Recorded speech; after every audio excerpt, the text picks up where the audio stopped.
ప్రత్యేకించి దేవుని పిల్లల జోలికి ఎవరు వెళ్ళకూడదండి. వాళ్ళ దగ్గర అడ్డంగా మనం వెళ్తే, దేవుని పిల్లలను శోధిస్తే అంతకంటే దరిద్రం ఇంకేదీ లేదు. మనంతటా మనం వెళ్ళి మనకి ఉరి ఏర్పాటు చేసుకున్నట్టు.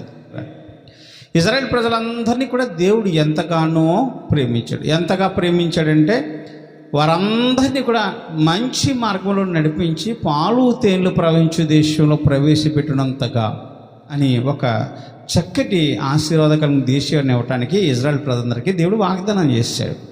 ఆయన ఇస్తానన్నప్పుడు ఆబ్జెక్ట్ ఎవడని ఉన్నాడా? దేవుడు నీకు నేను ఇస్తాను అని అన్నప్పుడు దాని ఆబ్జెక్ట్కి ఎవ్వడూ సరిపోడు. ఇస్తానన్నదాన్ని అడ్డు పెట్టడానికి వెళితే దేవుని మీద కాలు దువ్వునట్లే, కయ్యానికి వెళ్ళినట్లే. దేవునితో పోరాడి గెలిచిన వాడు ఎవడో లేడండి. దేవునితో పోరాడి గెలవాలంటే అసాధ్యం, అది మన వల్ల కాదు. ఎందుకంటే ఆయన వ్యాధ్యం ఆడితే సునాయాసంగా నిన్ను గెలుస్తాడు. ఒక్క క్షణంలో నువ్వు మతుమాయమైపోతావు. కానీ దేవుడితో తాగోలు ఎప్పుడు కూడా పెట్టుకోకూడదండి. దేవుడు చెప్పినట్లుగా మనం జీవించడానికి ఇష్టపడ్డాడు. ఇజ్రాయేల్ ప్రజలందరూ కూడా ఐగుప్తు దేశం నుంచి బయలుదేరొచ్చారు. ఎన్ని శ్రమలు పడ్డారండి ఐగుప్తు దేశం నుంచి వచ్చేటప్పుడు. కేవలం దేవుని యందు విశ్వాసం ఉంచారు. పాలు తేనెలు ప్రవహించే దేశాన్ని మీకు ఇస్తానంటే ఆ మాట పైన వారు గురించారు.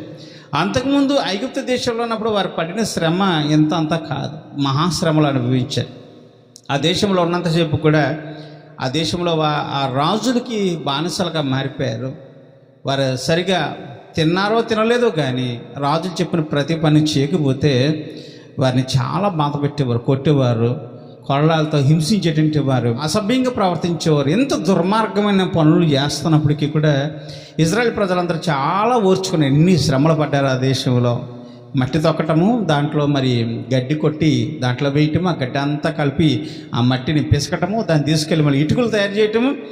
ఏ రోజు లెక్క ఆ రోజు తగ్గకుండా రాజులకి అప్పచెప్పాల్సిన పని చేస్తున్నారు. ఒక ఇటుక తగ్గినా ఎందుకు తగ్గింది, ఈ రోజున పని చేయలేదా, సోమరివా నువ్వు అని వాడికి ఇచ్చే భాగం ఏదైతే ఉందో, తిండి లేకపోతే డబ్బు, ఆ విషయాలన్నింటినీ కూడా కత్తిరించి వారికి ఇచ్చేవారు. అలాగే వారి యొక్క కుటుంబాల్లో శాంతి సమాధానం లేకుండా ఒక బానిసల వల్ల ప్రతిరోజు మట్టి పీసుకుంటూ మట్టి పని చేస్తూ బానిసత్వపు శృంగాన్ని ఆ ఐగుప్తు రాజులకి ఇజ్రాయేల్ ప్రజలందరూ కడుతూ ఉన్నారు. నేను ఎవరైతే అనగదొక్కాలని అనుకుంటున్నారో అనగదొప్పే సమయంలో నువ్వు ప్రార్థన చేసే దేవుడు ఖచ్చితంగా వింటాడు. మనంతటా మనము పైకి లేవడానికి ఇష్టపడకూడదు. ఎందుకంటే మనంతటా మనం ఏదైనా చేసేసి మనం బలపడాలని అనుకోకూడదు. మనం ఏం చేయాలి? మన ప్రార్థన వినే దేవుడు ఒకడు ఉన్నాడు. అవును కదండి. మనం ఎందుకు ప్రయాసపడాలి? ఎదురువాడిని కొట్టడానికి, ఎదురువాడిని తిట్టడానికి, ఎదురువాడిని గెలవాలని కోరుకోవటానికి ఎందుకు మనం ప్రయాసపడాలి? మనం ప్రార్థన చేస్తే చాలు కదా. దేవుడు మనకు పక్షం నుండి చక్కగా విజయాన్ని ఇస్తాడు కదా.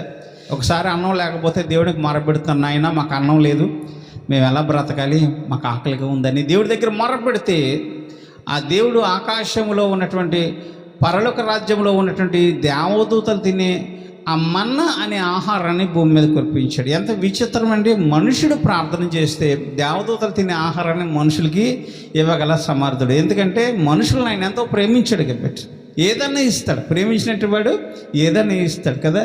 మనుషులు ప్రేమించినటువంటి ఏదన్నా త్యాగం చేస్తాడు. మనుషులు ప్రేమించాడు కాబట్టి దేవుడు ఏదన్నా ఇవ్వగల సమర్థుడే కాబట్టి ఆ మనుషుల కోసం తన ప్రాణాన్ని ఇచ్చినవాడు ప్రభు అయిన యేసు. ప్రాణాన్ని సైతం తునప్రాయంగా మనుషుల కోసం ఖర్చు పెట్టినవాడు దేవుడు. అంటే ప్రాణాన్ని ఇవ్వటానికి ఇష్టపడిన వాడు. అంటే మన శ్రమల్లో ఉంటే దేవుడు ఊరుకుంటాడా?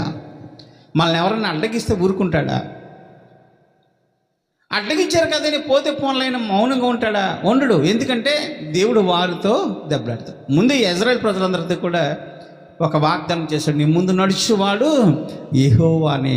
దేవునికి స్తోత్రం. వాళ్ళు ఆలోచించారు, మా ముందు యెహోవా నడుస్తున్నాడు, మాకేమో భయం. యుద్ధము యెహోవాదే, యెహోవానే యుద్ధం చేస్తాడు. ఎన్ని చిక్కులు వచ్చినా ఎన్ని బాధలు వచ్చినా ఆయనే మా కంటే ముందు నడిచి మా మార్గంలో సరళం చేయగల సమర్థుడు అని వాళ్ళందరూ అనుకున్నారు. కాబట్టి నీ ముందు నడిచేవాడు యెహోవానే అనే మాట విన్నప్పుడు వారందరూ ధైర్యం తెచ్చుకుని నడుస్తూ ఉన్నారట. ఒక ప్రాంతానికి వచ్చారు. ఆ ప్రాంతంలో అరణ్య ప్రాంతాల్లో కూర్చున్నప్పుడు ఇక దగ్గరగా ఆ దేశాలు దాటేస్తే ఇక పాలు తేనెలు ప్రవహించే దేశానికి వెళ్ళటానికి దగ్గర ప్రాంతానికి వచ్చేస్తారు. ఇక జోర్దాన్ నది దాటితే ఇక తిరిగి ఎక్కడికి పోతారు? పాలు తేనెలు ప్రవహించే దేశానికి వెళ్ళిపోతారు. అంటే పాలు తేనెలు ప్రవహించే దేశానికి వెళ్ళాలంటే ఇన్ని కష్టాలు పడాలా? పాలుదెన్నులు ప్రవహించు దేశానికి సాదృశ్యంగా ఏముంది? పరలోక రాజ్యం ఉంది. ఈ పరలోక రాజ్యం ఉందంటే ఆ పరలోక రాజ్యానికి మనం వెళ్ళాలంటే ఆనాడు ఇజ్రాయెల్ ప్రజలు ఎంతమంది ఎన్ని కష్టాలు పడ్డారో అన్ని కష్టాలు కూడా మనం సవి చూడాలి. సవి చూస్తేనే ఆ రాజ్యానికి మనం వెళ్ళగలుగుతాం. ఇజ్రాయెల్ ప్రజలందరూ ఆ రాజ్యానికి వెళ్ళాలంటే ఎన్నో కష్టాలు సవి చూడాలి. వారి కష్ట నష్టాలన్నీ దేవుడు చూడాలి. వారిలో ఎంతమంది మంచివారు, మంచి హృదయం కలిగి ఉన్నారు, ఎంతమంది సనుక్కుంటున్నారు, ఎంతమందిలో ఈ విశ్వాసం ఉంది, ఎంతమందిలో విశ్వాసము లేదు, వీరు నాకు తగిన ప్రజలైనా కాదా అని దేవుడు పరీక్షించడం కోసం 40 సంవత్సరాల పాటు వారు అందరినీ నడిపించారు. ఒకరోజు కాదు, 2 రోజులు కాదు, 40 సంవత్సరాలు నడిపించారు. దేవుడు తలుచుకుంటే 15 రోజుల్లో వారందరినీ కూడా పాలు తేనెలు ప్రవహించే దేశాన్ని వారు చేరుస్తారు. కానీ వీరందరూ కూడా మార్గాయాసంలో నడుస్తున్నప్పుడు ఎంతమంది నన్ను చూసి ప్రేమిస్తారు, ఎంతమంది సనుక్కుంటారు, ఎంతమంది ఓపుకుతున్నారు, ఎంతమంది సహనంతో ఉన్నారు అని దేవుడు పరీక్షిస్తూ 40 సంవత్సరాల పాటు నడిపిస్తూ దగ్గర ప్రాంతం వచ్చేసరికి అక్కడ అమోరీల దేశం ఒకటి తగ్గింది. ఇజ్రాయెల్ ప్రజలందరికీ అమోరీల దేశం దగ్గర అక్కడికి వచ్చి వెళ్ళి అమోరీల రాజు దగ్గరికి పోయి, మేము బయలుదేరి వెళ్ళేటప్పుడు నీ రాజ్యం మార్గాల గుండకి వెళ్తాం, నువ్వు ఏదైతే సరళం చేసే మార్గాలు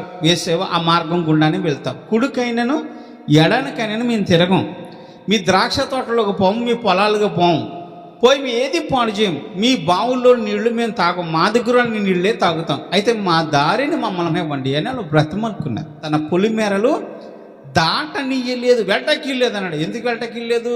లక్షలాది మందిగా ఉన్నారు, మీరు వెళ్తున్నప్పుడు నా ద్రాక్ష తోటలు పాడు చేస్తారేమో, మా పొలాలు పాడు చేస్తారేమో, మా నీళ్ళన్నీ పాడు చేసేస్తారేమో, మా కూర తోటలన్నీ పాడు చేస్తారేమో, అన్నీ నాశనం చేస్తారేమో, పైగా మీరు వెళ్ళేటప్పుడు తిరగబడి మా మీద యుద్ధానికి వస్తే మా రాజ్యం అంతా మీరు వసూలు చేసుకుంటారేమో అని సీహోను రాజు వారిని ఆ మార్గం కూడా వెళ్లకుండా ఆఫ్ చేశారు.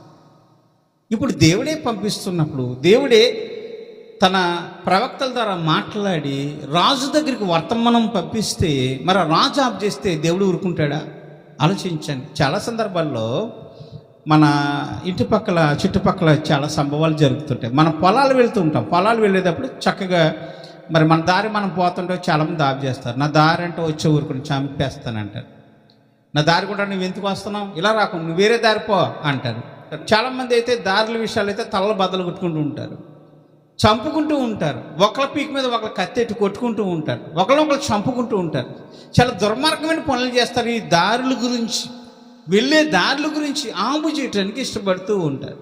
నాకు తెలిసినటువంటి ఒక కుటుంబంలో నా చిన్ననాటి సంగతులు అయితే, ఆ ఇంటి పక్కని వేరొక వ్యక్తి ఉండేవాడు, ధాన్యం వ్యాపారం చేసేవాడు, చాలా డబ్బు సంపాదించేవాడు. అంటే అతను మిల్లుకేసినటువంటి ధాన్యం గురించి వచ్చే డబ్బు ఎంత అవుతుందో అంతా కూడా మూటల్లో పట్టుకుని ట్రాక్టర్లో వేసుకుని ఇంటికి తీసుకొచ్చేవాడు.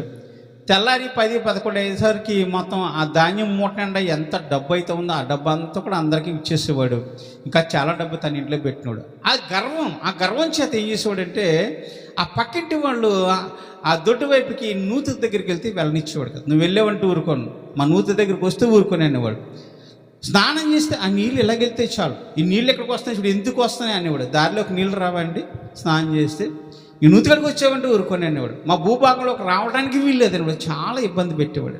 ఆ ట్రాక్టర్లు పెట్టుకొచ్చి సందులో పెట్టి ఆ ఇంటికి మధ్య సందులో ట్రాక్టర్లు పోనిస్తుంటే ఆ ధాన్యం బస్తాలు ఆ పెంకుటిల్లు ఆ సూరు చెక్కలు పట్టుకుని లాగేస్తే మొత్తం పెంకులన్నీ కింద పడిపోయాయి, గోడలన్నీ బద్దలేసి కింద పడిపోయి చాలా చాలా చాలా రోదన చేశారు. ఆఖరికి కొట్టడానికి కూడా వచ్చిన సందర్భాలు ఉన్నాయి. డబ్బు మతం ఎక్కి బాగా సంపాదించిన అతను ఏమనుకున్నాడంటే, నాదే రాజ్యం, నా భూభాగంలో వచ్చి ఎవరు వెళ్ళటానికి వీల్లేదని ఎన్నోసార్లు ఆ కుటుంబాన్ని అడ్డగించిన సంగతులు నాకు తెలుసు.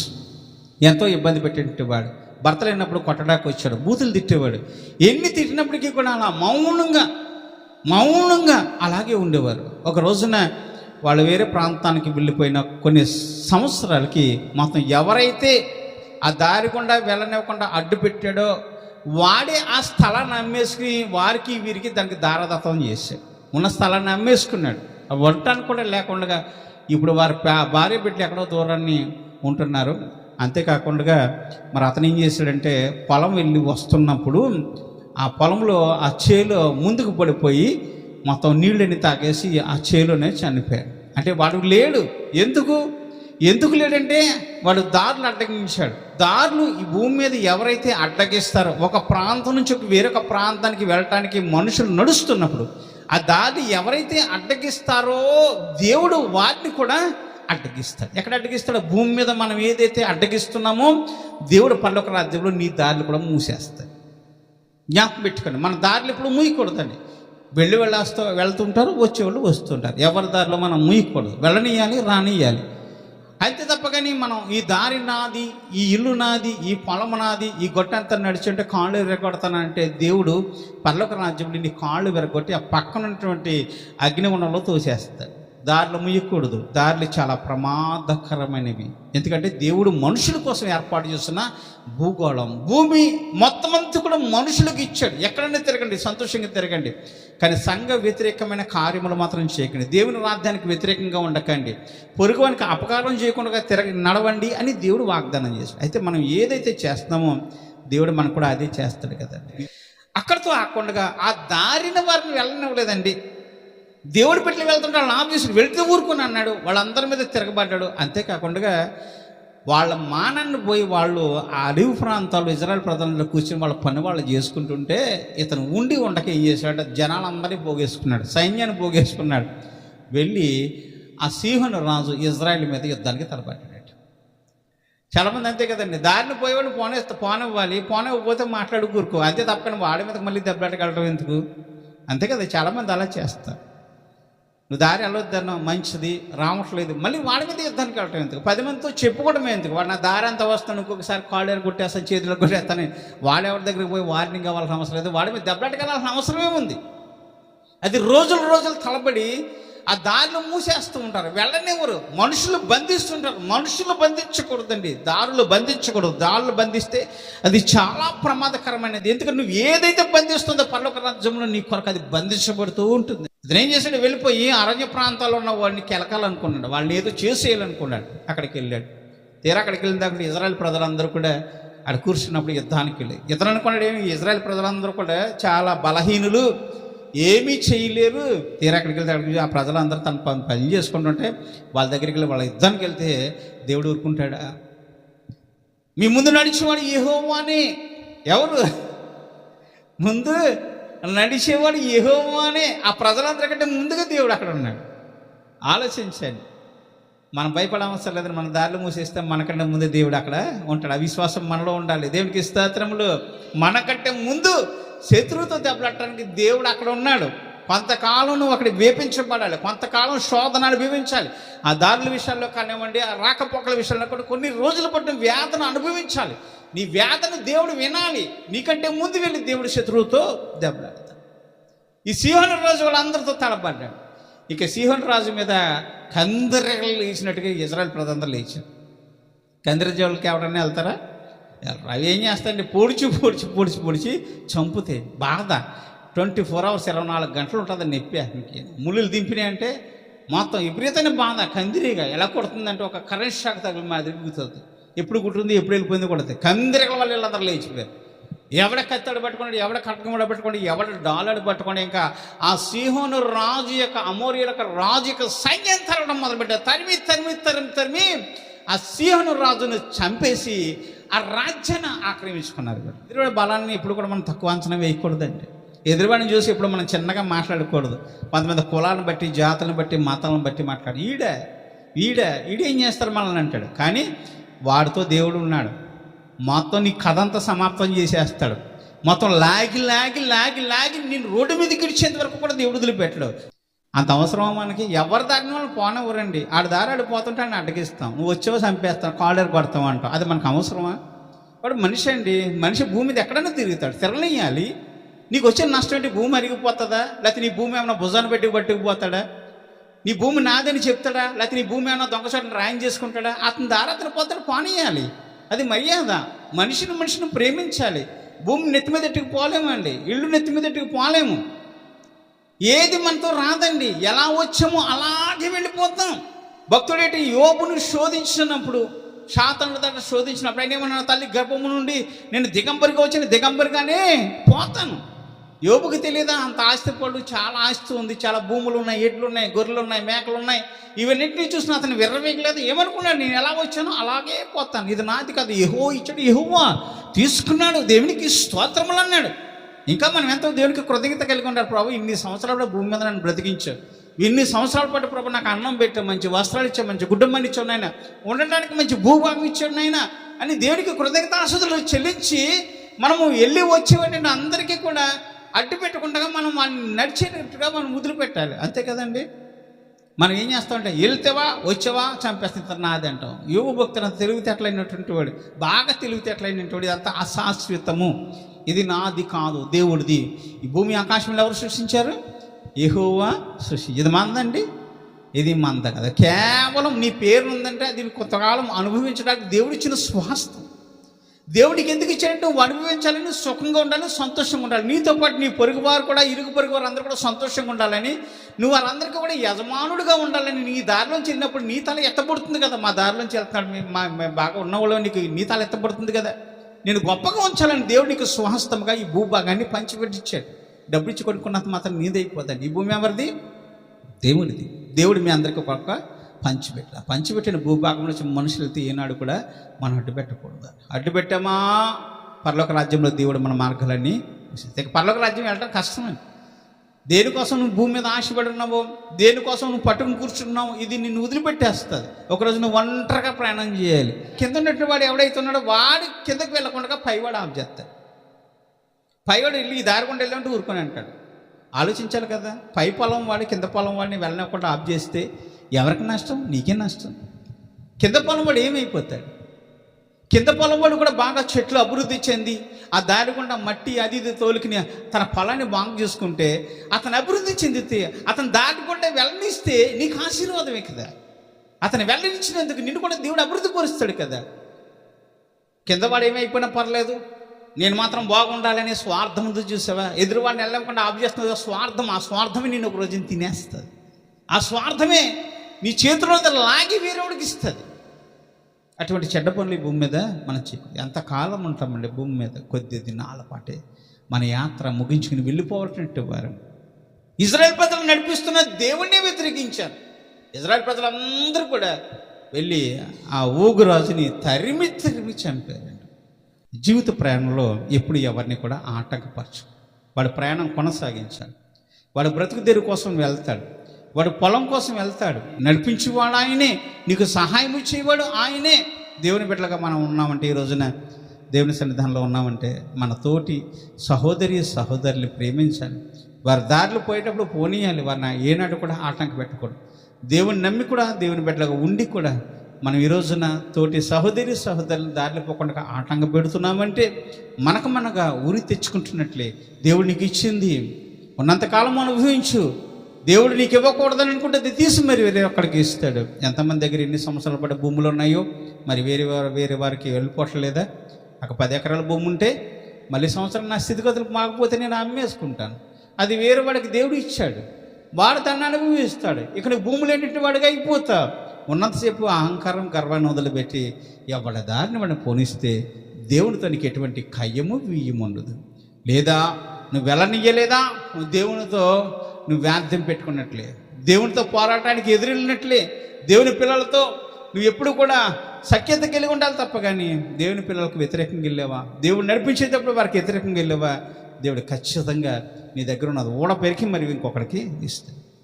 ప్రియులారా ఆలోచించారు. మరి ఈ రోజున మరి ఏ విధంగా ఇజ్రాయెల్ ప్రజలందరూ శ్రమ పడ్డారో ఆ శ్రమల్లో వారందరితో పాటుగా దేవుడు నడిచాడు, వారి శ్రమ దినాలను తీర్చాడు. ఏది అడ్డుందో ఆ అడ్డంతా తీసేసి దేవుడు తన ప్రజలందరినీ కూడా పాలు తేలి ప్రపంచ దేశం నడిపించుకుంటూ పోయాడు.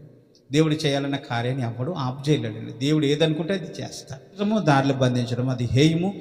బంధిస్తే కనుక పరలోక రాజ్యంలో నీ దారులు ముయ్యపడతాయి. ఇది చాలా ప్రమాదకరమైనది. కాబట్టి మనం